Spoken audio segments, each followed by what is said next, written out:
భారతదేశం యొక్క గుండె చప్పుడు దాని నగరాల్లో మాత్రమే కాదు, దాని గ్రామాల్లో కూడా ప్రతిధ్వనిస్తుంది. ఇక్కడ ఆంధ్రప్రదేశ్ యొక్క పచ్చని పొలాల నుండి రాజస్థాన్ యొక్క విస్తారమైన ఎడారుల వరకు ఒక శక్తివంతమైన కథ నిశ్శబ్దంగా విప్పుకుంటుంది. ఇది కార్పొరేట్ ప్రపంచం యొక్క ఆకర్షణ లేదా విదేశాల యొక్క మెరిసే వాగ్దానాల గురించి కాదు. ఇది దేశ సేవ యొక్క తిరుగులేని పిలుపు గురించి, కాకి దుస్తులు ధరించాలనే దృఢమైన కోరిక గురించి. ఇది కేవలం ఒక ఉద్యోగం కాదు, ఇది గౌరవం యొక్క పతాకం. ఇది ఒక గుర్తింపు యొక్క చిహ్నం. ఇది తరాల వారసత్వం యొక్క కొనసాగింపు. ఇప్పుడు మనం ప్రత్యేకంగా ఆంధ్రప్రదేశ్లోని పశ్చిమ గోదావరి జిల్లాలోని మాధవరం అనే ఒక విశిష్టమైన గ్రామం గురించి మాట్లాడుకుందాం. సాధారణంగా ఉద్యోగాల కోసం నిరుద్యోగం ఎక్కువగా ఉన్న ప్రాంతాల నుంచి యువత సైన్యంలోకి ఎక్కువగా వస్తుంటారు. కానీ మాధవరం ఈ ధోరణిని తిరగరాసింది. ఈ గ్రామాన్ని ఇప్పుడు ప్రేమగా మిలిటరీ మాధవరం అని పిలుస్తారు. ఇక్కడ దాదాపు ప్రతి ఇంట్లో ఒక జవాన్ ఉన్నారు. దీనికి కారణం స్థానిక పంచాయతీ ప్రజలను సైన్యంలో చేరడానికి నిరంతరం ప్రేరేపించడమే. దాదాపు 300 సంవత్సరాల చరిత్ర కలిగిన మాధవరంలో సైన్యంలో చేరడం అనేది ఒక కుటుంబ సాంప్రదాయం.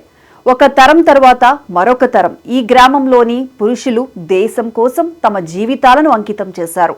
ప్రస్తుతం ఈ చిన్న గ్రామం నుండి ఏకంగా 109 మంది సైన్యంలో పనిచేస్తున్నారు. మీరు మాధవరంలోని ప్రతి గల్లీలోనూ సైన్యానికి శిక్షణ పొందుతున్న యువకులను చూడొచ్చు. ఉదయాన్నే 5:30 నుంచే మాధవరం నుండి నిడదవోలు వరకు ఉన్న రహదారి సైన్యంలో చేరాలని కలలు కంటున్న యువకులతో నిండి ఉంటుంది. వారి కఠోరమైన శిక్షణ మరియు అంకిత భావం వారి కళ్లల్లో స్పష్టంగా కనిపిస్తుంది.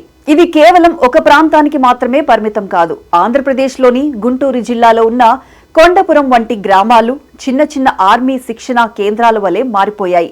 ప్రతి సందులోనూ ఎవరో ఒకరు సైన్యంలో ఉన్నారు లేదా చేరడానికి సిద్ధమవుతున్నారు.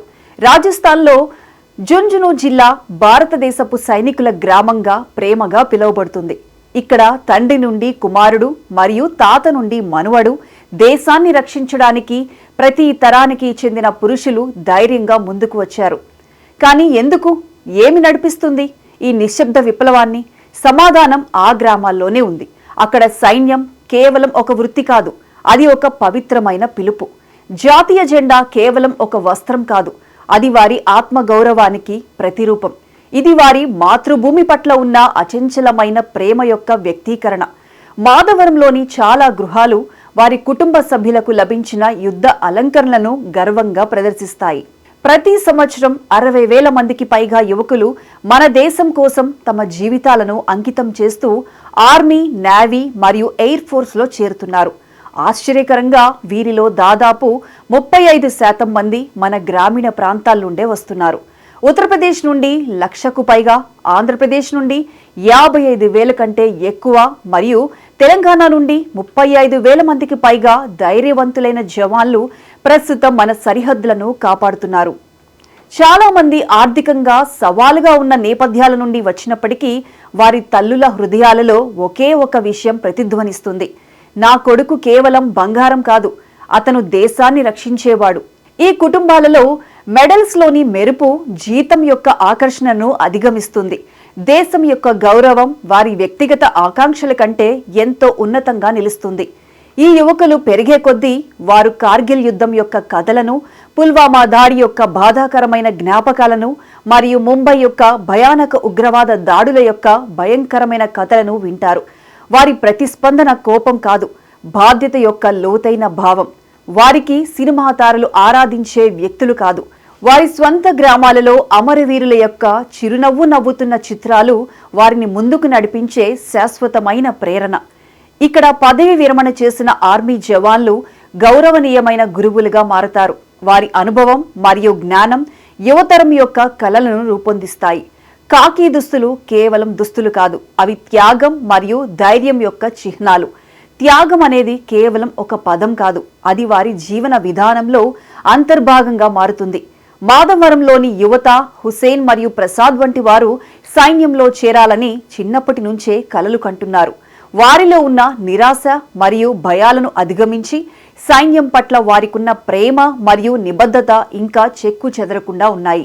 ఈ ఉద్యమం ఏ ప్రభుత్వ ప్రకటనల ద్వారా పుట్టలేదు మరియు ఏ ప్రచారాల ద్వారా రేకెత్తించబడలేదు.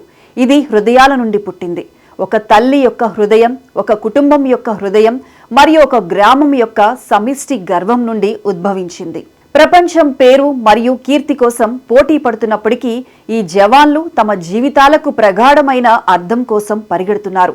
మనం రాత్రి ప్రశాంతంగా నిద్రపోగలుగుతున్నామంటే అది వారు నిద్రలేని రాత్రులు గడుపుతూ -20 చలిలో కూడా మనల్ని కాపాడుతున్నారు కాబట్టే. వారి గుర్తింపు కోసం అడగరు, బహుమతులు ఆశించరు. కానీ వారి ధైర్యం మరియు త్యాగం మన సంపూర్ణ గౌరవానికి అర్హమైనది. వారు నిజమైన హీరోలు, మన దేశం యొక్క హృదయం మరియు ఆత్మను ప్రతిబింబించే యువత. జై జవాన్, జై హింద్.